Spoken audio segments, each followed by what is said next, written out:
Thanks for staying with us. So joining us on the show is a renowned leadership trainer, an astute business and relationship coach based in Lagos, Nigeria, with over 2 decades of experience in ministry and leadership, with a passion for helping people discover their purpose and develop their leadership potential. Welcome with us, none other than Pastor Godman Akinlabi in the building.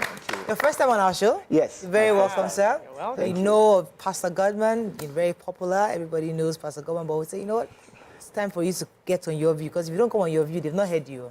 Good to have you on the show, sir. It's good to be here. Thank you guys for having me. And, you know, I watch Your View and I love the discussion, you know, the perspectives Yes. that come into issues, especially burning issues around the country and globally.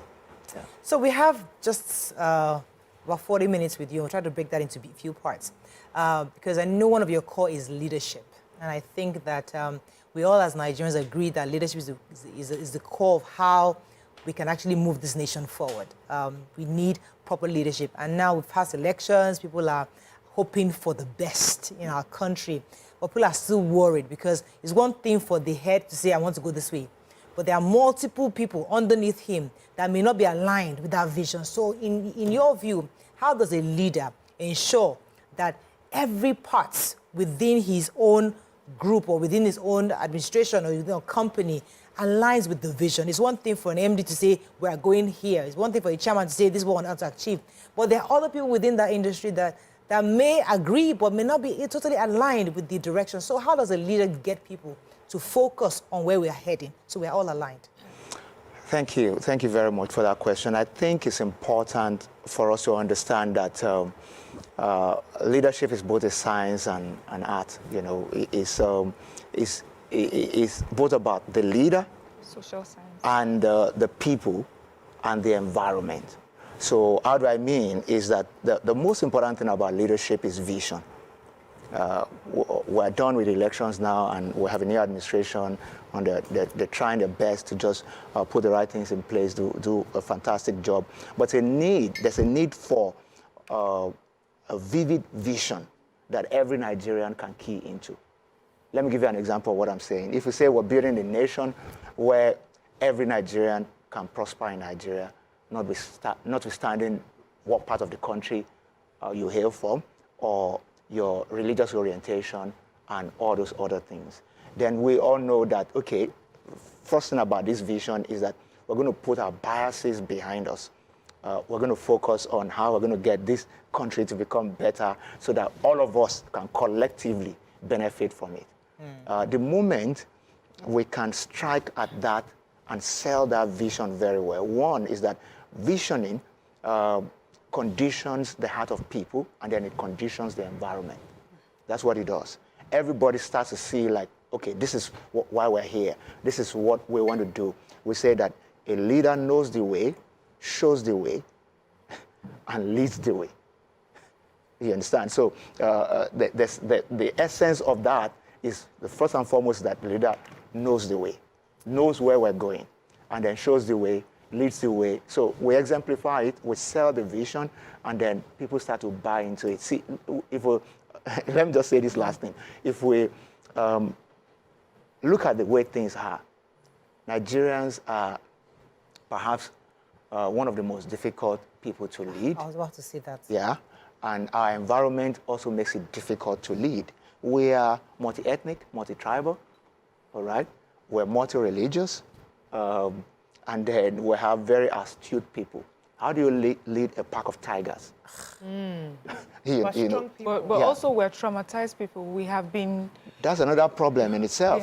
Because years. Yeah, then we need healing. You understand? Because when you're leading people who are bleeding,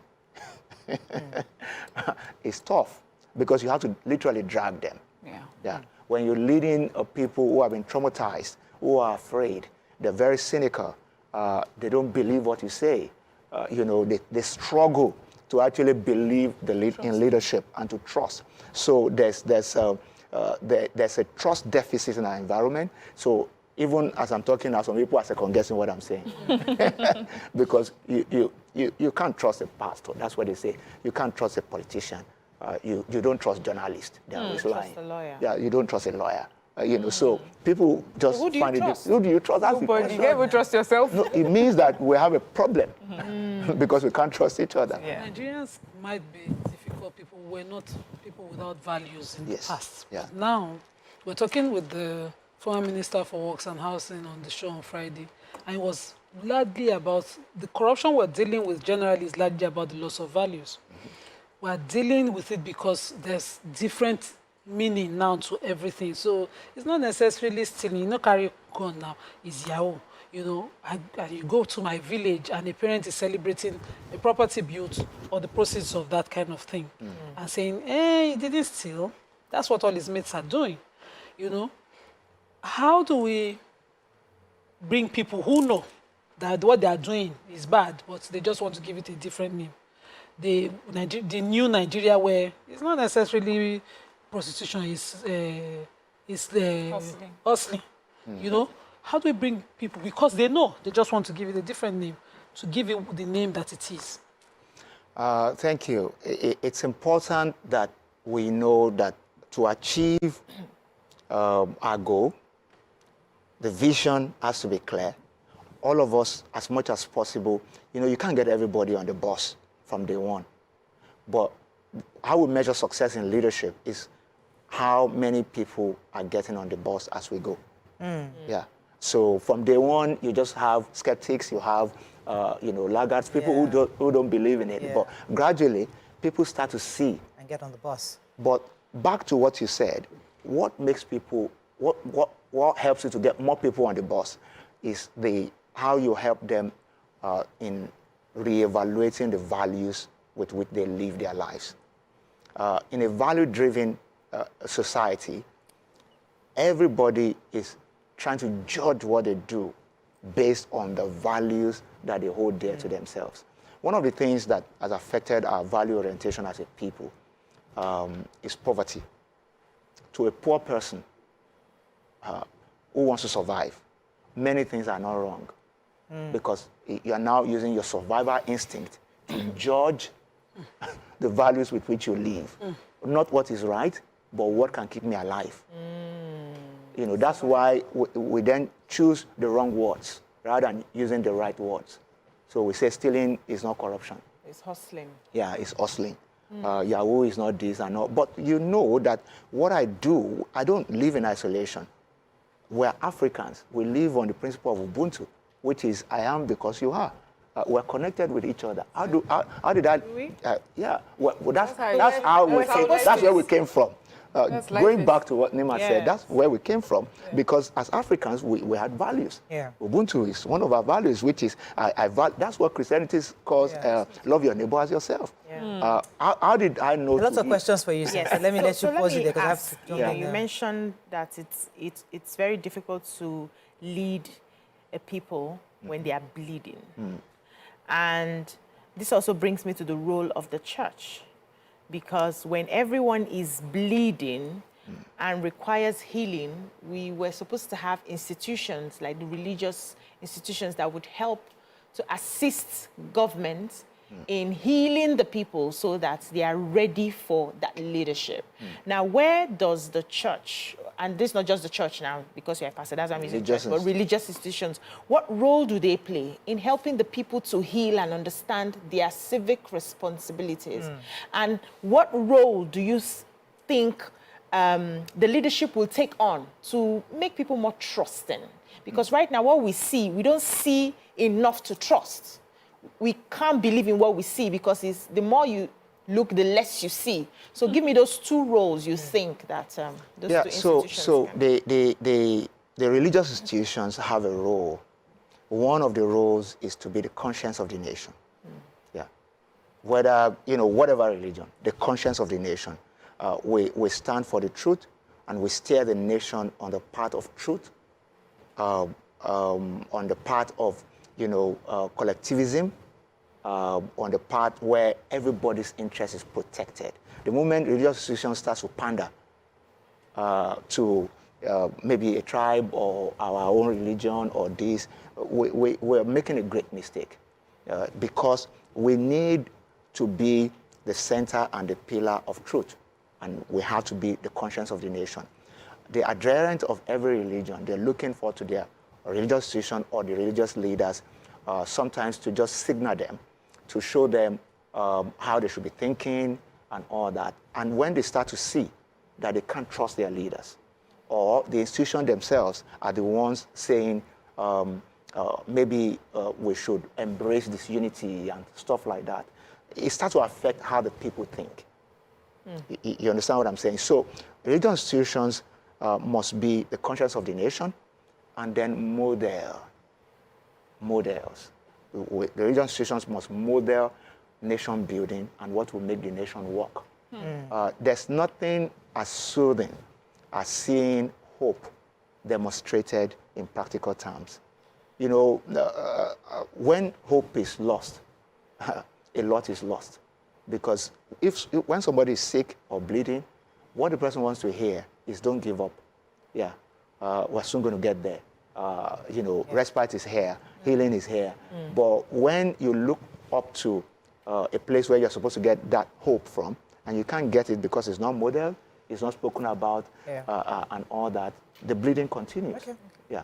I'm happy you're talking about modeling. I have what, well, I may consider a dilemma, maybe you may not see it that way, where especially with religious institutions, where on the one hand, you know, we expect them to be strong and true through all times in a ever-changing, evolving world. Yeah.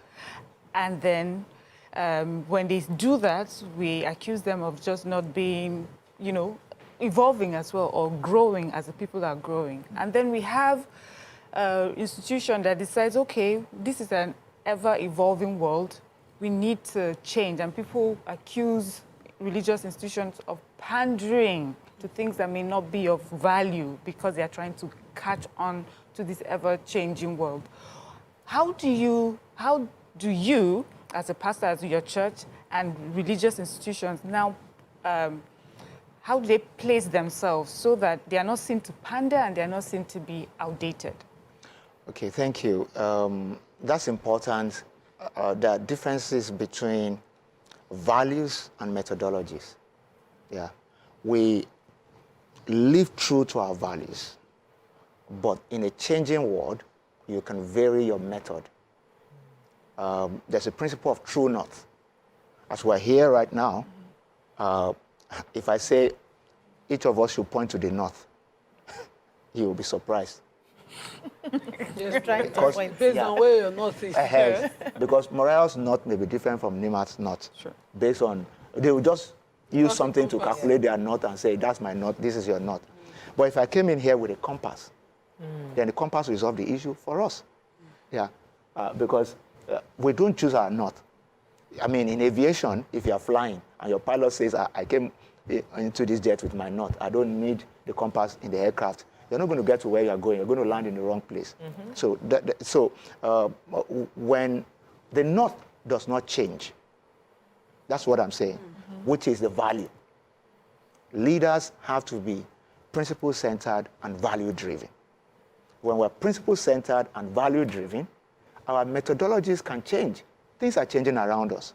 The way we dress, even the way we communicate, the technology we engage. So you have reached where we are going. Yeah, so you know, and all those things. But what should not change is the value and the principles by which we live. We don't have that anymore. That's but for some people, principles is the way they dress is a principle for them. And then I know, you see, the issue is this. It's a real principle. It's not a real principle. Dressing is more about it's culture. Tangible, Yeah, we learn it from each other, and each society then have culture. Yeah, the culture. I mean, the dressing in Africa is different from the dressing in Britain. You understand what I'm saying? Definitely. Europe. So it's cultural. Yeah, but when you talk about the principle like diligence or truth, intangible. Yeah, truth is truth. Yeah, it's either black or white. You have reached where we are going. Yeah. It is only here we have African time. Do we really have those values? Back in primary school, values were drummed in. you know, at assembly grounds and all of that. But today, it's the school bus that will do a one-way full of kids, that will do a one-way. Are those values, do we have them anymore? Yeah. Really? Yeah, Or we make lip the service? values seem to be eluding us. They're fading away. And it's a collective responsibility for all of us. And, you know, just like you just spoke about kids in primary school right now, look, this thing starts from home. You can imagine a child. Okay, let me give you an example. My kids are a lot older now. My first daughter is 19. You know, she's an undergraduate. When they were younger, I remember one day I was driving here in Lagos, and my kids were in the car, and the light was yellow, and I went. And my two daughters, I think one was maybe 7, and another one was 5. They started an argument at the back of the car. One said, "Daddy still drove off on, you know, yellow." Lights. Yeah. And one said that was wrong. The other one said, let's ask him. But you know, the other one said, I read in a book that yellow means you have to slow down. It's not maybe not a complete stop, but you don't increase your speed. You actually slow down because what is coming next is red, and you have to stop. And at the end of the day, I had to apologize to them because I didn't want to teach them the wrong thing. Yeah. I could have argued my way and said, it just turned yellow, and I felt I could go. And this is how... But then you values- confuse them. Yeah, but I would have confused them. But I had to apologize to them. Oh, it's true. You are right. I should have stopped, or I should have slowed down because what is coming next is red. So when we overlook a lot of those things and we just move on, we are raising another generation. You see, every generation is an improvement of the previous. So what I hear you If we put bad things in their heart, they're going to give us Ew. in a new dimension. Double. We're talking about leadership. Yeah. I want us to, because there are different parts of it, as I said. We're doing the country, religion, and relationships and the home. Yeah. Let's bring it back to the home because you took us there. Leadership in the home is changing because more women are now empowered. And more women don't feel like we are the neck anymore, we are the heads because we have equal stakes here. So, what are you saying? I said I no follow now. Not any head. I'm in just my saying home. those many women I in the know, home I get now you, just are kidding. just saying that I'm now empowered. The roles are changing. Even some of the men are not living up to their leadership roles anymore. Yeah. Some of them just feel like, listen, since you're making all the money, I'd rather just stay here. But women need them to be leaders. How do we help these men in homes where they're just not leading as they should anymore? The times are very tough, you know, but changing times will not really change principles. If not, we'll lead ourselves to anarchy. Yeah. We have to be more flexible as we go. But one thing is certain. The man, traditionally speaking, is the head of the home. Leadership comes with responsibility. The problem that we have right now is people want to lead, but they don't want to take responsibility. So you have a lot of men who want to assert themselves in their homes, but they're not ready to take responsibility. So if I share responsibility, I should be willing to share part of my leadership. Yeah, I should be willing to share part of my leadership. So you can't tell a woman we're going to share house rent 50-50, but yet she shouldn't have a say in any matter at home. You're going to create a state of anarchy because the woman starts to feel oppressed. Yeah, and what if she cannot? What if she doesn't share in the rent, for instance, for men that will not allow, and then she lives in the house? Yes. She's married to you, but because she didn't share, does it mean that she does not then deserve that respect or forced refusal? Money is not the only thing that gives you a voice in your home. I just use that as an example. Okay. Yeah, but it's not the only thing that gives you a voice. See, two people coming together. It's not a safe example because of yes. So thank you for pointing that out. See, in a home, two people came together and said, let's form a family unit. There's a minimum level of respect, trust, and and cordiality and friendship that should ensue Yeah. if we want to go far Yeah. with this arrangement. Sure. Yeah, and that respect says that I don't know it all. You are here because you're supposed to be my better half. Yeah. You understand? And you're supposed to watch my blind spot. See, when I concentrate like this, I can't see what is on the side. Laser focus. So I have other people, and the most important person around me is my wife that should be able to cover my your blind blind spot spots. and tell me, oh, you're not saying that, you need to say it this way. It is in my best interest to respect and listen to that. If not, I ignore at my peril. And that's what we're seeing today. Many men who are, failing, either morally or business-wise, just because they refuse to listen to their spouses. And the same thing for women, too.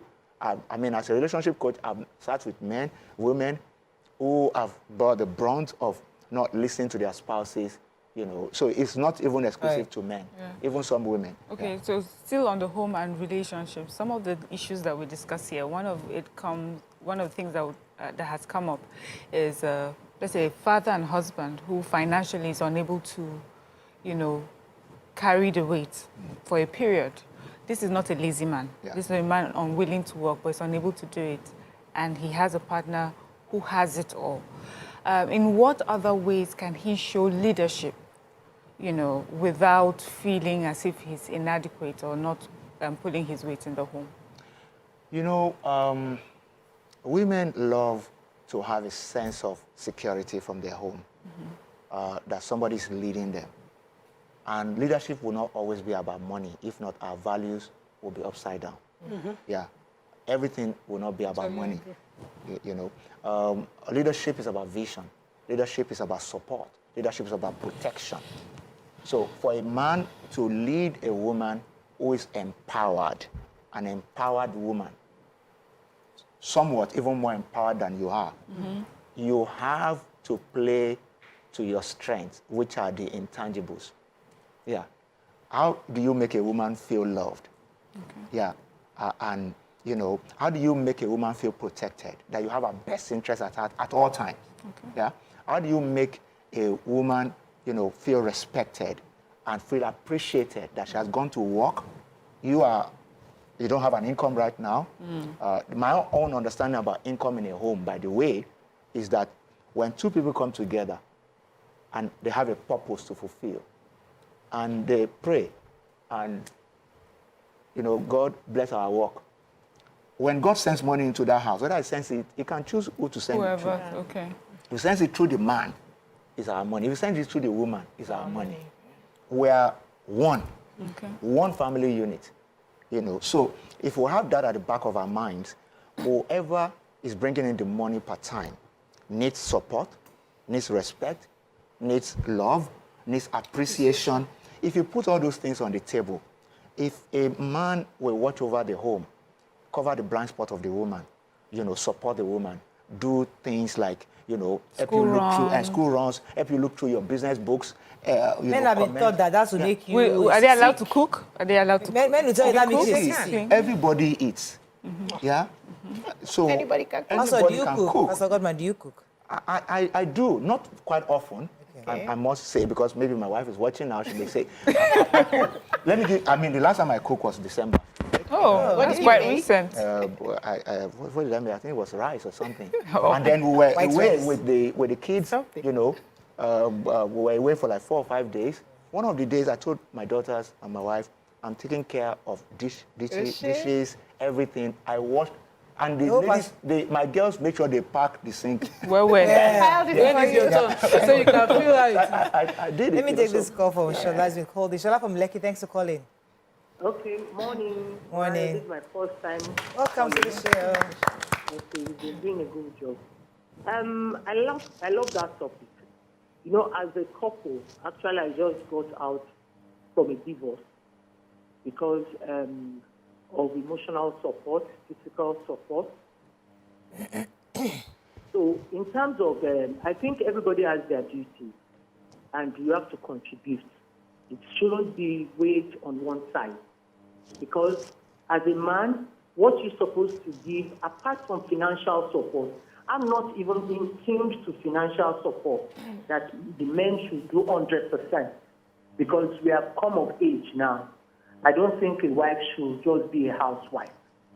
So in terms of financial support, I am, regardless of financial support, what is very, very important is emotional, physical support from men. Even if the woman can take 100%, no problem. But you must show the face. Leadership is not about money. It's about you really protecting your home, protecting your wife from his relatives, protecting her from anything that will give her headache, no matter even if she's providing. But as a woman, if you are providing, you don't have to show that you are providing. There should be a way of you really respecting your husband. Okay. Yeah, Thank you. so now that we're talking about marriage and relationships, I would like you to help us understand, because some of the problems that I see, hear, and perceive in, spousal relationships is usually that of ego, where we have allowed society to dictate to us what a man should or should not do. Some people are already arguing in our comment session, should a man cook? Why must a man cook? We've assigned roles to the man and the woman, and sometimes when we see couples who are able to understand each other and swap those roles, it becomes a problem. And out of the shame of, I don't want people to think I am weak, I will not be able to do this, when you really know that you're supposed to help in doing this to just balance out the thing. So what advice would you give to men who sit and feel, because I am a man, I was raised to be a man this way, no matter what happens, there are certain things I cannot do for you, find your way around it or die in the stress? I think it's very important for men and women alike to understand that every relationship is unique. Yeah. See, we get into trouble when we start to compare ourselves and pick up traditional roles. Tradition will not always work. It's just a guide. It may not work in my own relationship. You understand? Those roles are just traditional roles. A woman cooks, a man drives. What a man can do, sometimes a woman can do better. And what a woman can do, a man can do better. The most important thing, if you want to be principle-centered and not pander to tradition, is who is available, who is most skilled. Yeah. Yes. There are homes that I've seen where the woman is a better fund manager than the man. Yeah. It is wisdom for the man to say, look, even if I make 70% of the money of our household income, or 80% of it, my spouse is a better manager. Yeah. There's the money language thing that we teach in relationship coaching. What's the money language of your spouse? Is he a spender, a saver, and all that? Some people just have this capacity to keep money, while some people are, spendthrifts. They want to do lao. And just, so we need to be able to say, who is the best in in this situation? It's just like when you're on the football field. You can't say because this person is the oldest person in the team, he should be the keeper. No. Yeah. Everybody has their area of strength. If we cease to pander to tradition, especially those traditional roles of this person should do this, that person should do that, and we say, we want to make progress in our home. We want to use the things that God has given us and maximize them. Get better efficiency from them. Make it about strengths and weaknesses. Yes. Yeah. Because we have to wrap up very soon, and I like to come to you now as a pastor, leading a huge church. You have thousands of followers. You have a lot of people who depend on you for guidance and direction. How do you sustain that nucleus family, or your family? How do you have time for family? Do you take your family out? Do you have your me times? And how are you able to separate? Because, pastors, I heard some stories, and pastors are finding it difficult, especially when single women come to your office. Pastor, oh my goodness. Or, all women will come and cry, and your wife wondering, what is she doing in pastor's office for how many hours? So do you get those kind of issues, and how do you deal with them, where you're overwhelmed by members coming to need you physically, emotionally, and draining you, and then the family is there saying they don't see you? Thank you very much for that, Mara. You see, the important thing that leaders generally need to understand is that there's no Superman leader. Yeah. Whether you're a pastor or you're a president or you are, a CEO, you are, first of all, a man or a woman, as the case may be, before you become a leader. And the human frailties and weaknesses will always be there. What makes a better person is that you are overcoming your weaknesses and you are maximizing your strengths. All right? You are building, you are getting stronger in the areas where you are weak. That's where you are better. So, but primarily speaking, you are human. And you have your weaknesses, and your strengths and all that. Now, every leader, including a pastor, must learn to practice vulnerability. So our church members within and outside of the country, in the places where we've planted churches, they know. Anytime I show up, I tell them, primarily, I'm not superhuman. I enjoy the grace of God. The power of God is available when I minister, but I'm a man. And I'm free to tell stories about my relationship with my wife. My wife has gotten used to it right now. Something can happen at home yesterday. We had an argument, and I get on the pulpit the next day and say, we even had an argument yesterday. So if you're arguing in your home, don't beat yourself with a bat on the head. It happens. The only thing is that don't allow it to go beyond this point. Even the Bible says, be angry, but sin not. Yeah. So anger is human emotion. It's just that you must not allow it to, anger to get you to the point where you're cursing or you're thinking evil. But it's okay to be angry because you are still human. So if we practice vulnerability, people understand that we're not essentially superhuman. People don't want to see that vulnerability. Yeah. I saw it here on your show once when I kissed my wife. Yes. Last year, and you people got it. Thank you, I watched Pastor. that. I was You waiting had for one by yourself. that's why I was getting it. I was People don't want to see. Yeah, I because, just recognized so we just finished a leadership a conference in July last year or so, and then we got home. We just got back home from church, and I think somebody was with us, maybe my sister-in-law or something, and was still saying, "Oh, it was a powerful service." I said, "Oh, thank God for my wife also," and then I held her close. And I think my sister-in-law was recording, and I kissed her. And it became a topic. And it went Because some of us don't like seeing pastors kissing on national television. Yeah, but pastor is just human. Yeah, Thank but- you. And then A we married need to, human. Until I see married that the human. Joe kissing. Before I accept it, I'm just But joking. you know that Joe is in the older generation. Yeah. So Yes, they some don't do things that. evolve over the generations. Essentially, if you are not breaking any principle. Yeah. But you see, why would I allow that to even get out? Yeah, because I put it on my own Instagram handle. Okay. Is to help other people to see that it's okay to be cordial, To be affectionate. to be affectionate To your spouse. to your spouse. In public And of women. don't play superhuman. Don't say, "Oh, I'm Filled with the Spirit. I'm a senator, Christians so hear that. I'm a pastor. I must be this rigid." No, your children, they know you as father before they know you as pastor. Yeah, and they don't want to relate with you as CEO or pastor or this or that. They want to relate with you as daddy. All right. Before Mariah asked you the personal question, I wanted you to help a friend, So she's in a marriage where I think the husband doesn't know how to give account. They had a situation where he wanted something to happen, someone to stay with them, and she was like, I don't know this person. I'll be putting this person up with my kids, and, he insisted, and so she allowed a person to stay, but then something happened, what she was afraid of happened. And it's happening from his side of the family, where the woman is supposed to be shut, don't say anything.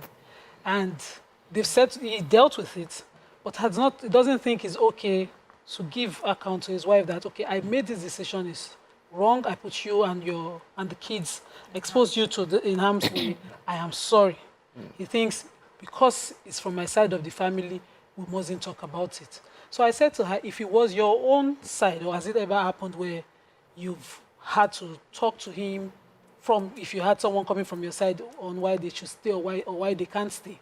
Have you ever done, she said, because I'm one, I have to even beg him. How do you advise men to handle a situation where things that they decided has failed family? I think everyone needs to embrace the value of humility.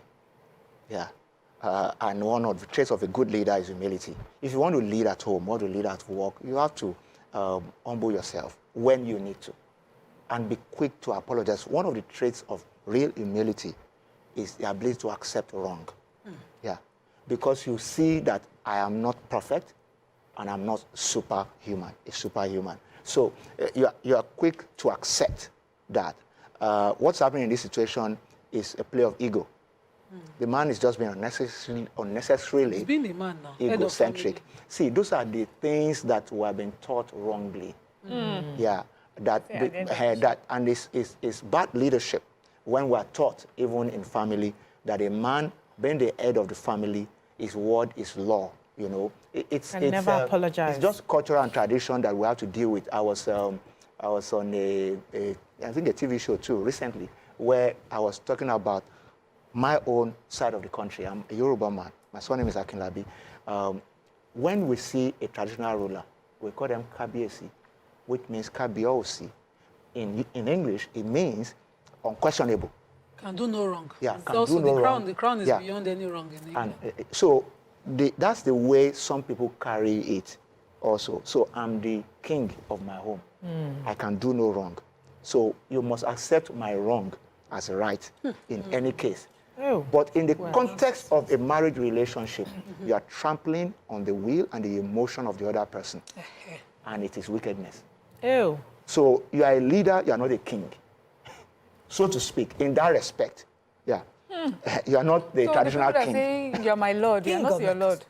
No, it's okay.